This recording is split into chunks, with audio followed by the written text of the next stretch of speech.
The night was warm and black on this August evening. The masters of the houses were sleeping inside of their homes blissfully.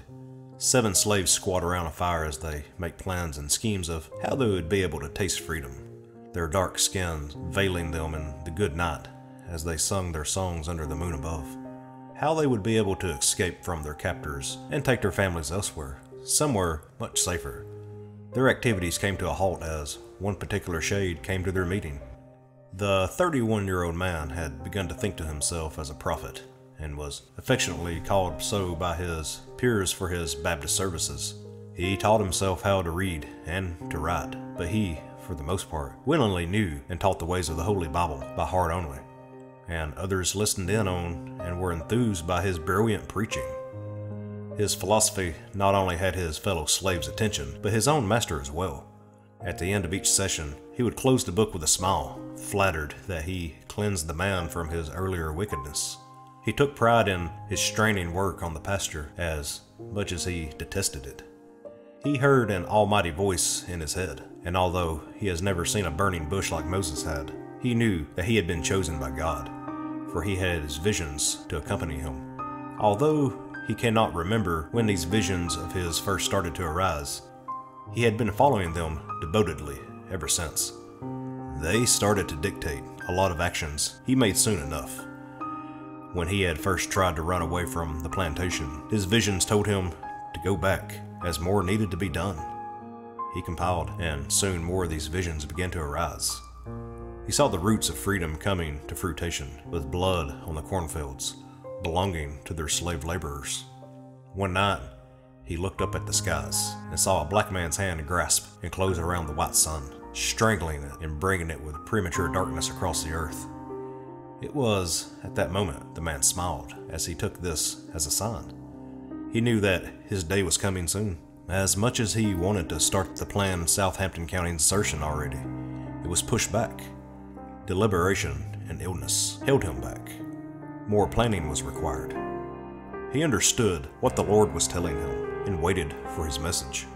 When the second solar eclipse came on this very brandy August night in 1831, he told the other 6 that this was the moment to strike, to sever and free themselves of the coil of the serpent and bring an end to the work of the devil himself, to take justice in their own hands with their own farming tools. The first shall be the last, and the last shall be the first. So spoke the prophet in an awe-inspiring speech, quoting the words from the Spirit.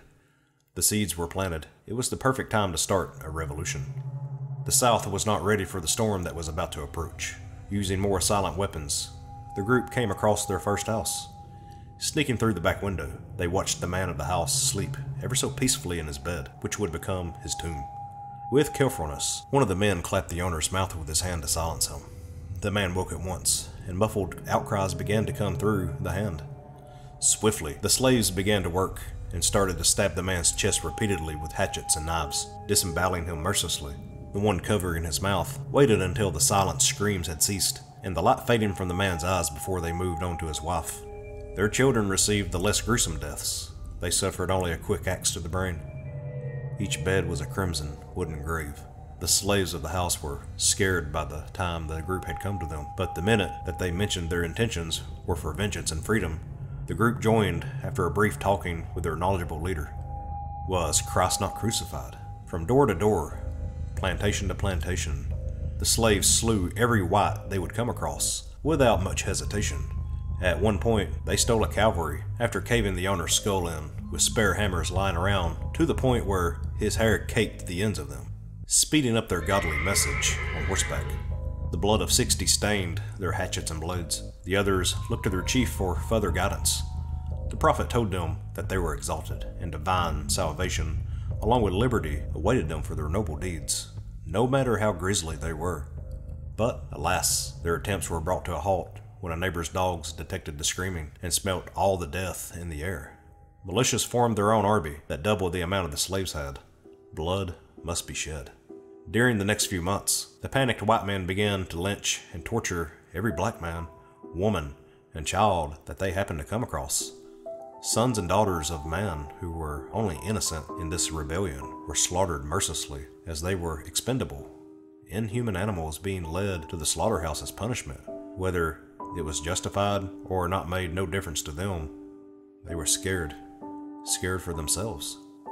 6 of the 7 original conspirators of the rebellion were captured, some of which were killed upon their discovery, and it was not before long that the leader of the group was found himself. And one day, while he exited his hiding place in Jerusalem, he was met with the barrel of a rifle aimed at his head. The farmer never shook as he held the gun up and demanded who he was. With pride and glory and an unashamed smile, Nat Turner confessed to his actions. The man who had claimed himself as the forthcoming of Jesus Christ grinned widely as he walked towards the gallows, his chin up and standing tall as the noose was snugly wrapped around his throat as he was collared. He walked the path of a martyr, his rebellion ending with the kicking of his legs as he dropped below the hangman's stage. His actions and deeds were recorded, written down, and retold in history books. His body was hanged and skinned.